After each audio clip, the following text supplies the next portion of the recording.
हमारे यहाँ पर जो बैक रिकॉर्ड है पिछले 5 वर्षों का, सेरेब्रल मलेरिया का एक भी केस यहाँ डिटेक्ट नहीं हुआ है।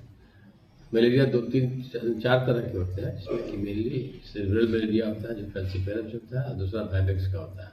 2 और होते हैं जो बोकारो जिला में नहीं मिलते हैं, यानी झारखंड के एरिया में नहीं है।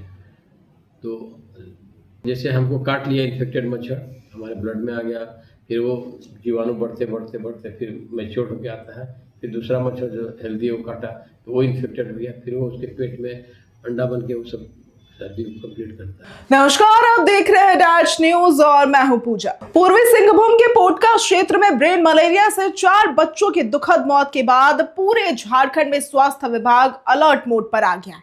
इस घटना ने न केवल स्थानीय प्रशासन को सतर्क किया है, बल्कि राज्य स्तर पर भी स्वास्थ्य सुरक्षा और मलेरिया नियंत्रण को लेकर गंभीरता बढ़ा दी। राज्य के मुख्यमंत्री हेमंत सोरेन के निर्देश के बाद स्वास्थ्य विभाग ने त्वरित कार्रवाई शुरू कर दी है और प्रभावित क्षेत्रों के साथ साथ आसपास के जिलों में भी निगरानी तेज कर दी है। अब इसी क्रम में बोकारो जिला स्वास्थ्य विभाग ने भी विशेष सतर्कता बरतनी शुरू कर दी है। सिविल सर्जन डॉक्टर अभय भूषण प्रसाद ने बताया कि फिलहाल बोकारो में ब्रेन मलेरिया जैसे गंभीर मामलों की पुष्टि नहीं हुई है, लेकिन एहतियात के तौर पर पूरे जिले में स्वास्थ्य तंत्र को अलर्ट पर रखा गया है।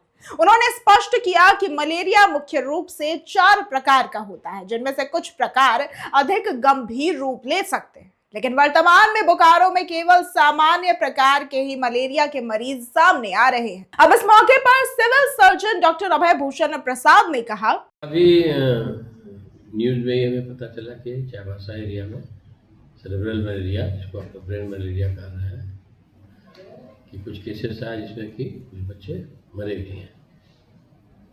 तो बोकारो जिला में हम लोग पूरे इसके लिए सक्षम है, तैयार है। हमारे यहाँ पर जो बैक रिकॉर्ड है पिछले 5 वर्षों का, सेरेब्रल मलेरिया का एक भी केस यहाँ डिटेक्ट नहीं हुआ है। मलेरिया 2-3-4 तरह के होते हैं, जिसमें कि मेनली सेरेब्रल मलेरिया होता है जो फैल्सिपेरम से होता है, और दूसरा वाइवेक्स का होता है। 2 और होते हैं जो बोकारो जिला में नहीं मिलते हैं, यानी झारखंड के एरिया में नहीं है। तो जो दूसरा तरह का मलेरिया, जिसको साधारण मलेरिया कहते हैं या जिसको प्लाज्मोडियम वाइवेक्स से होता है, उसके लिए हम लोग सक्षम है, तैयार है। हमारे यहाँ उसका इलाज नियमित होता है, पूर्व भी होते हैं। उसका लक्षण क्या है, कैसे जानेंगे हम?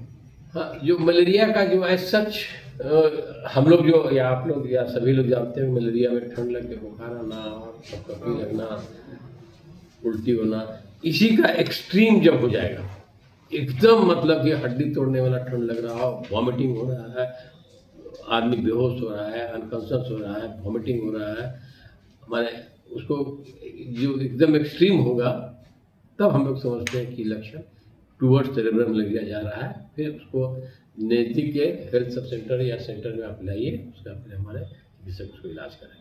जिले के लोगों से क्या अपील होगी आपकी? अभी देखिए, अब इस तरह का पैनिक नहीं करना है, लेकिन ये है कि बरसात का सीजन आ चुका है और जो जीवाणु है मलेरिया की और उसके जो मच्छर हैं वो सब इर्द गिर्द घूम रहे हमारे घर के आसपास। तो हम कहेंगे कि सभी लोग घर के आसपास सफाई रखें, पानी का जमाव नहीं होने दें। वो पुराना बर्तन जो होता है, टायर वायर या नारियल का खोपड़ा ये सब रहता है, उस समय जो पानी जमा होने सब नहीं दें। तो केवल मलेरिया ही नहीं, जितने भी पाराजीवी हैं, जो डेंगू है, मलेरिया है, इस सब का पाराजीवी नहीं जब जन्मेंगे हम लोग सुरक्षित रहेंगे। दिन में फुल स्लीव का कपड़ा पहने, रात में मच्छरदानी के अंदर सोए, जो नॉर्मल मलेरिया के बचाव के लिए हम लोग कहते हैं वो हम अपील है। लेकिन अभी ऐसा बोकारो में नहीं हुआ, पैनिक नहीं होना है। हम लोग सक्षम, हमारा अस्पताल, हमारे चिकित्सक, हमारे जितने पैरामेडिक्स हैं इसके लिए एक्सपर्ट हैं, हम लोग ट्रीटमेंट के लिए सक्षम हैं। सर, मलेरिया विभाग अभी क्या तैयारी कर रही है इस चीज़ से बचाव के लिए? नहीं, अमूमन जो हम लोग बरसात से पहले तैयारी रखते हैं वो सब हमारा तैयारी है, तैयारी रेडनेस है और हम लोग इसके लिए सक्षम है, हम लोग इलाज करेंगे। क्या इससे संक्रमण का भी खतरा बढ़ता है? क्या सर क्या संक्रमण भी इससे बढ़ता है? संक्रमण लोग संक्रमण नहीं, छुआछूत की बीमारी नहीं है, वो मच्छर काटने से होता है। देखिए, इसकी लाइफ साइकिल मच्छर के जो जीवाणु है, जिसको हम लोग कह रहे हैं प्लाज्मोडियम वाइवेक्स और फैल्सिपेरम, ये एक जीवाणु है, ये मच्छर में आता है, मच्छर से आदमी के शरीर से होते हैं, फिर मच्छर में जाता है, तब एक लाइफ साइकिल इसका कंप्लीट होता है।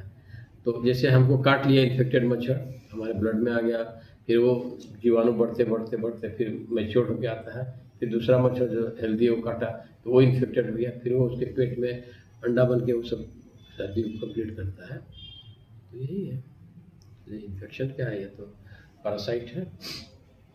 डॉक्टर प्रसाद ने आगे बताया कि किसी भी प्रकार की घबराहट की आवश्यकता नहीं है, क्योंकि स्वास्थ्य विभाग पूरी तरह से स्थिति पर नजर बनाए हुए। मास स्तर पर सर्वे अभियान चलाया जा रहा है ताकि किसी भी संभावित संक्रमण को शुरुआती चरण में ही रोका जा सके। इसके साथ ही सभी स्वास्थ्य कर्मियों को अलर्ट मोड में रखा गया है और सदर अस्पताल सहित सभी प्राथमिक स्वास्थ्य केंद्रों में आवश्यक दवाइयों, जांच किट और मेडिकल संसाधनों की पर्याप्त उपलब्धता सुनिश्चित भी की गई है।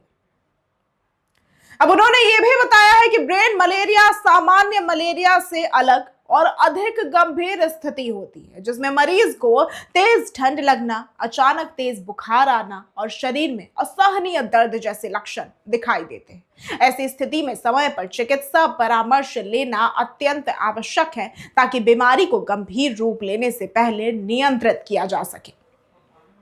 स्वास्थ्य विभाग ने लोगों से अपील की है कि वे अपने आसपास सफाई का विशेष ध्यान रखें और घर या आसपास पानी और कीचड़ का जमाव न होने दें, क्योंकि ऐसे स्थान मच्छरों के पनपने का प्रमुख कारण बनते हैं। जागरूकता और सावधानी ही इस बीमारी से बचाव का सबसे प्रभावी तरीका है। विभाग ने यह भी आश्वासन दिया है कि स्थिति पूरी तरह से नियंत्रण में है और लगातार निगरानी भी जारी है। बहरहाल आज की इस वीडियो में सिर्फ इतना ही। ऐसी तमाम खबरों और जानकारियों के लिए देखते रहे दैट्स न्यूज़ जोहार।